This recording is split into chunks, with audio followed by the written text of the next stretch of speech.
Chris, what do you do?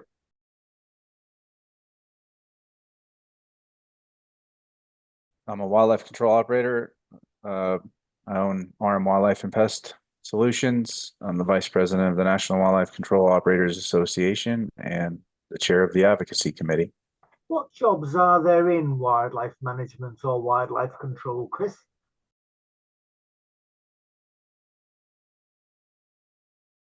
There's wildlife control operators is a job. Obviously, animal control, pest control also ties in, and there's different jobs within agencies, maybe wildlife services or certain trapping positions with research uh, universities, etc.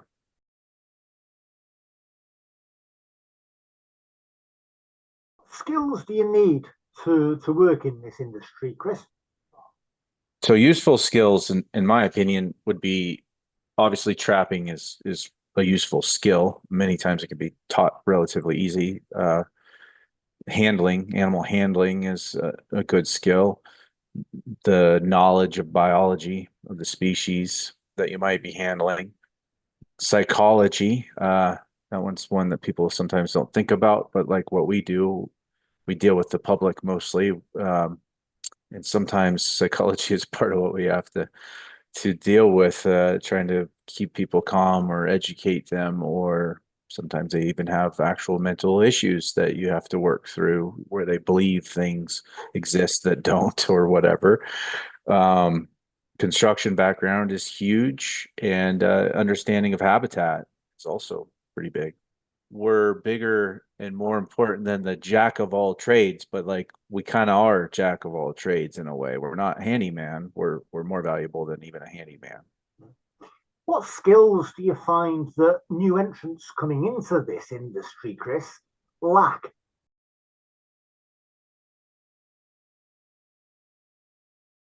So yeah, it kind of depends on where they're coming from because sometimes they lack trapping. For example, in my business, a lot of times I hire people that have never trapped before because I think that's the least important of what we do. Removing animals is part of it, but the real solutions to the problem is where we focus. And so the construction and stuff is more important skill. For example, if you hire maybe somebody from a university that's coming with a wildlife biology degree or something, they can be useful to our business and but they tend to lack the construction side. So, they might have the biology knowledge, maybe even a little bit of trapping knowledge, but they don't really know the construction side. Depends on where they come from. If they're coming from, say, an academic background, Chris, college, state university, and they've done wildlife management, but they have very little or no construction experience, or for that matter, psychology, how can they gain these skills? I mean, there's a lot of different ways to gain knowledge these days. Obviously, I'm the vice president of the National Wildlife Control Operators Association. And that association literally creates trainings, education, puts on a lot of education, seminars, webinars, big convention once a year. We offer a lot of education that's very valuable to this trade because it really is a trade. I'm definitely a little biased here, right? As far as NACOA, I think that's one great place to get some of this.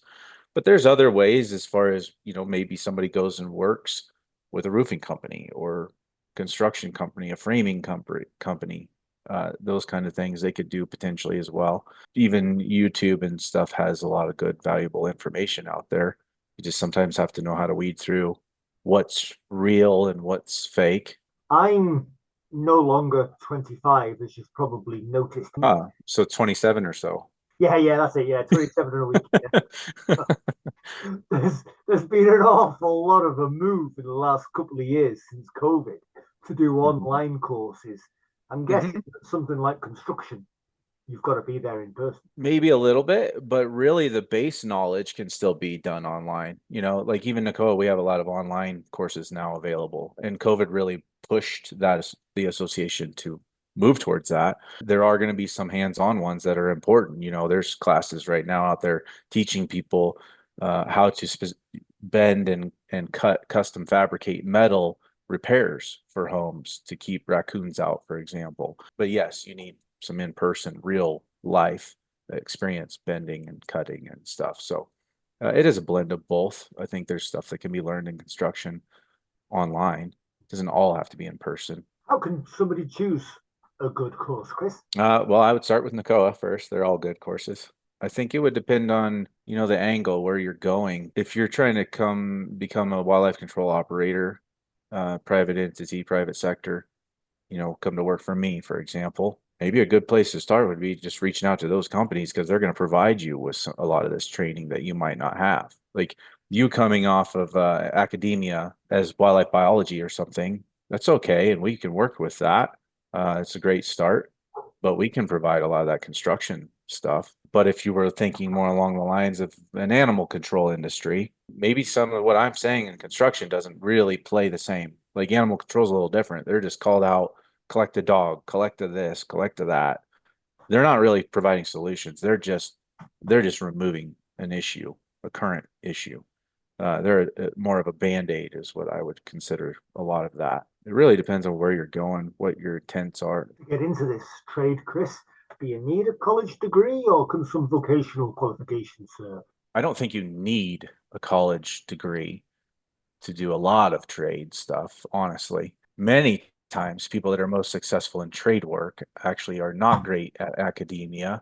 They're very good mentally how to see a problem and how to fix a problem, or they're really good with their hands and creating things with their hands. I don't think college education is mandatory. I do have college background. I went for wildlife biology myself. So I think it was beneficial to have my education, but I think people could go without it. I think you got more than one avenue to make something happen here in this industry. How would you describe wildlife control, pest management in the US today?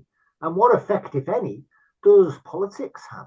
Politics definitely play a role. This industry it's really growing as an industry pretty rapidly, and technology and equipment is also growing with it and making us be more efficient in what we do and such. But as urban environments continue to grow and become more prevalent, we see more issues with human wildlife conflict. This also gets intensified and this is of course my opinion. Trapping is often scrutinized and attacked. Let's say, for example, the fur trapping community. People think they're doing justices and saving animal lives and going out and trying to remove trapping and or tools within trapping.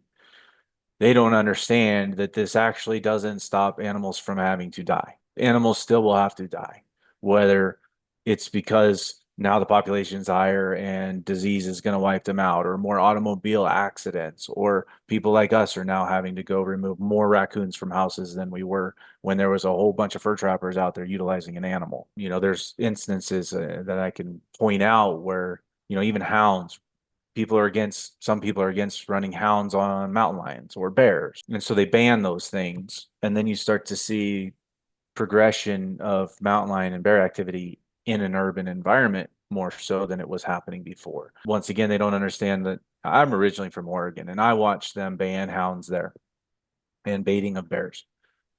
I know that many houndsmen still actually run lions, and now they're paid to do this by the state, and the state is killing lions. So the people that voted these things in thought they were saving lions, but they're not. Politics is a huge part of this. Like it helps us with allowing tools or hurts us by removing tools to be successful in, the model of North American wildlife management. So that model does include what we do as a living, but it includes those fur trappers and such as well. So they're also a vital tool. You've just mentioned the North American model. It's something that fascinates me. I'm over here in the UK, and Right. not many people know anything about it whatsoever. Why would they? Unless they were a geek and a nerd like me. But can you just explain for maybe somebody who's a wildlife biology student, undergraduate in Wyoming or the wider US, what is the North American model, and how does trapping benefit wildlife conservation? So I think, I want to obviously try to like oversimplify this. And so whoever's listening, I apologize if I don't hit every last detail of this, but in a nutshell, that it's allowing the use of all tools necessary to control a healthy population of whatever the species may be. Part of that sometimes is removal, um, to keep it as close to carrying capacities as possible, the healthy carrying capacities, and to minimize sine wave. Most people that know populations know it's a sine wave. Many times the correlation between two species, and for a lynx hare example, lynx populations follow the hare population. It gets way up here, the hares die off, then the lynx die off, right? So you're trying to like cap these highs, these peaks and valleys, and bring that sine wave in. And so using as many tools as possible for that. And trapping is definitely one of them. And also utilizing those animals, whether it's for clothing, whether it's for food, you know, maybe even obviously there's decorations, there's a lot of things to do with it, medicine. Um, and so I think I think we know that there's going to be an extra, so why not utilize the extra versus, in my case, once again, as a wildlife control operator, many times we're actually forced to waste. If we have to remove something, in some states, we're mandated to discard this animal, to throw it away. Uh, and so we're actually forced to wanton waste, while the fur trapper sometimes is forced to use what he kills. So kind of contradictory a little bit. How would you describe the pest management trade in Wyoming today, Chris? I mean, is there a lot of anti feeling? Is there a lot of pushback? Or is it a thriving trade?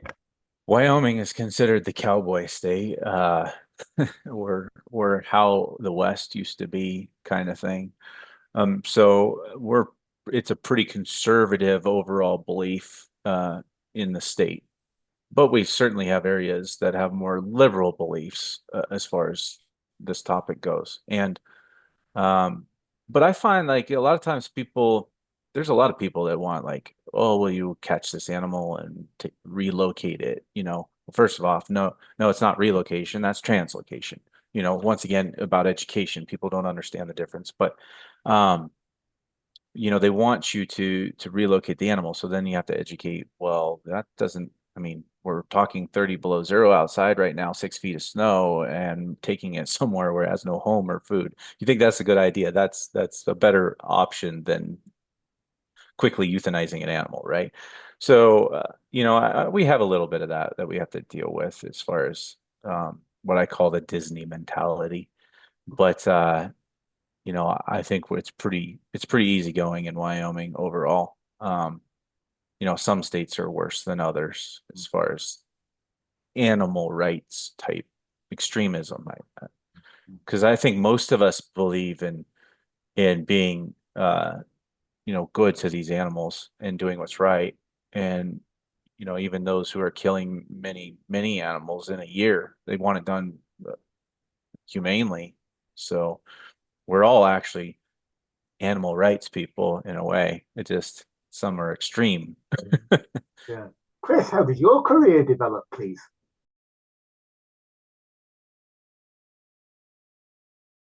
I've been in some level of construction for a long time, and I was a fur trapper.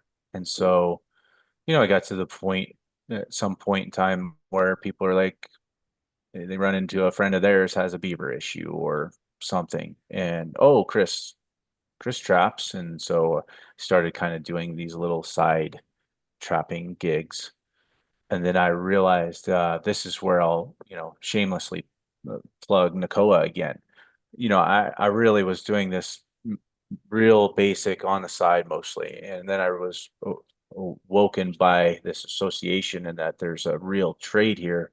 And I can combine my two knowledges, construction, trapping together, and create an actual business model that works with providing real solutions and stuff. And so, I got a lot of knowledge being part of them. to put that together and create a business. And I left my electrical. The last thing I was doing, I was a journeyman electrician, and I left that and started this business. And Chris, where do our knowledge gaps lie in wildlife management or pest control? Do you see drones coming into it in the future much more? to the drone thing, absolutely, people are using them more and more, and for inspection purposes, trying to keep people off of roofs until they actually have to get on the roof for sure, or being able to look over land with a drone versus trying to walk everything. I mean, there's a lot of ways to use drones, in the pest arena. They're spraying crops with drones. There's a lot of drone use. And I think that'll probably continue to grow more so. The knowledge gaps, though, feels kind of a different topic or question, really. I've kind of hinted on and touched on it a little bit, but like many of our customers don't really have a clue uh, when it comes to wildlife. Like they have a little bit of stuff, and they usually a lot of times they Google something, right? That hear a noise, and get on Google, and they get a little bit of information, and then you have to either go in there and clean it up because they grabbed the wrong information, or you confirm what they've learned. But I think humans continue to congregate. Most populations, they seem to like to congregate in an urban environment. A concrete jungle is what I refer to it as. And they start to remove themselves. I mean, as a species, have removed themselves from nature more and more as time goes on. And so they don't really understand, even though they think they do, or maybe they're a person that loves to go camping and hiking. They still really don't know because they don't live with these things. So I think that's why we have to do a lot of education a lot of times, because they just don't know. You clearly might know, even if you do live in a high-rise apartment or condo or something in, London or whatever. You might know because you've went to school, right? But most people have not gone to school for wildlife. So um, they know whatever they see. Sometimes it's propaganda that they see. Sometimes it's real, you know, legitimate information, and sometimes they've never seen nothing. So I don't know if I really answered your question. Maybe I tap danced around some stuff there. That's great. It leads to another one actually, which is I don't know if you're aware of this, but here in the UK at the moment, I mean, we're a little tiny island, probably fit into Wyoming 10 times. Right. But right now we've got this real movement towards what used to be called translocation. Maybe not actually, but now we've got this movement of rewilding, where Mhm. you've got rare species, native species to the UK that are being bred in captivity for soft release back into the Right. wild, like lynx, for example. Any of that happening in Wyoming, or is translocation actually frowned upon? How does it work? No, it's definitely also happening here too. So one example, I believe maybe in UK, I know that like beaver is one of the ones that you're referring to about rewilding. That's pretty hot topic over there. That is also something that's pretty hot over here. I'm actually involved in beaver relocation projects. In the West, it's pretty popular. Now, further east in the country, it's less popular as far as moving the beaver around. But even then, it's, how do we live with them? Tree wraps, beaver deceivers and diverters and, pond levelers and all these different ideas of exclusion to be able to live with beaver is becoming more popular. But like in the West, for sure, the moving the beaver around to try to hold water back, create larger riparian zones for fire control. That's one reason. Obviously also to help with wetland species. Swans, trumpeter swans is a good example. I'm part of the program with the Wetland Society, Wyoming Wetland Society, and they kind of were created because of swans, trumpeter swans, and they're building trumpeter swan population. So this beaver control program works well with their swan program. And so there's value in it, and it's good. I'm always the guy who's a little reluctant and questions things, because maybe I don't believe every last thing about something, about this program, but I think there's really good in the program. And And so hopefully more people can have like a little bit of an open mind about these topics. Sometimes removal is needed. Sometimes euthanasia is needed. Sometimes we can move an animal and that's a good idea. Sometimes it's not a good idea. Yeah, it's just not cut and dry. As much as we want everything to be black and white, there's a lot of gray. Chris, would you be able to suggest a research topic or a project idea for undergraduates of wildlife biology? On that note, I would say translocation. I mean, and that could be for various species. I think that there's still a lot of lacking research when it comes to translocation of many species. And many studies show that the survival rates are very low for a lot of animals. Even the survivors of those said research projects weren't in good condition when they were recaptured. So, but I think that more of that needs to be done. I believe that translocation in my area most of the year is probably a horrible idea. And I think that the science would prove that to be true.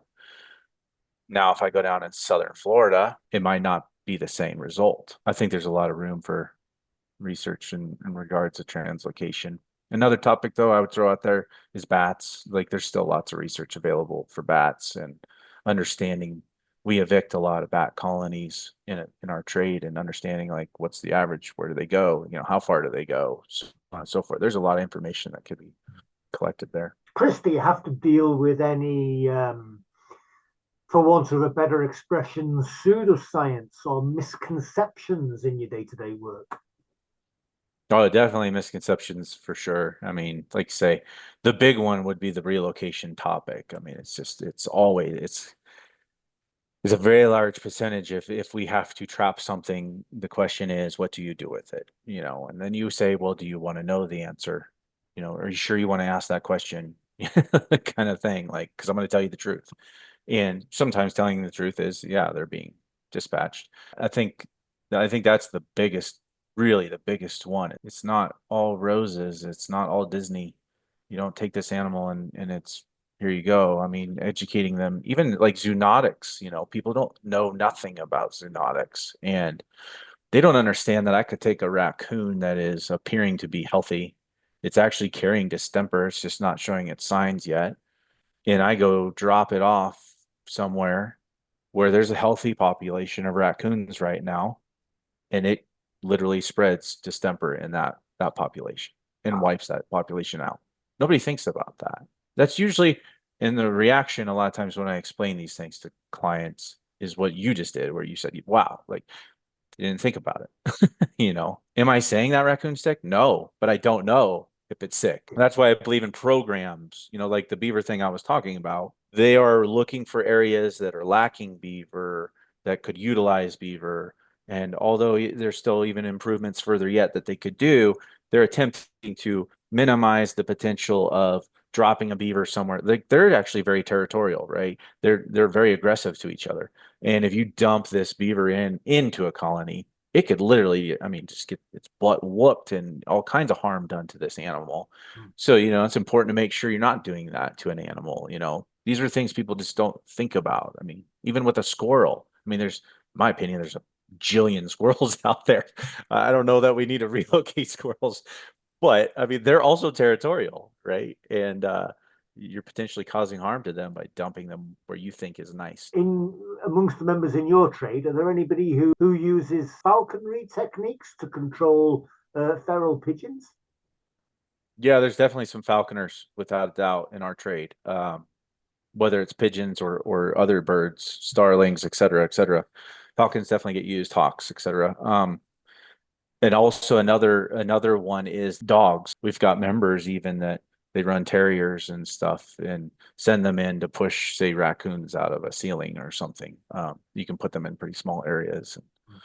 So, there's dogs and hawks or falconry are definitely used in our trade, and a person could even make a business based around them.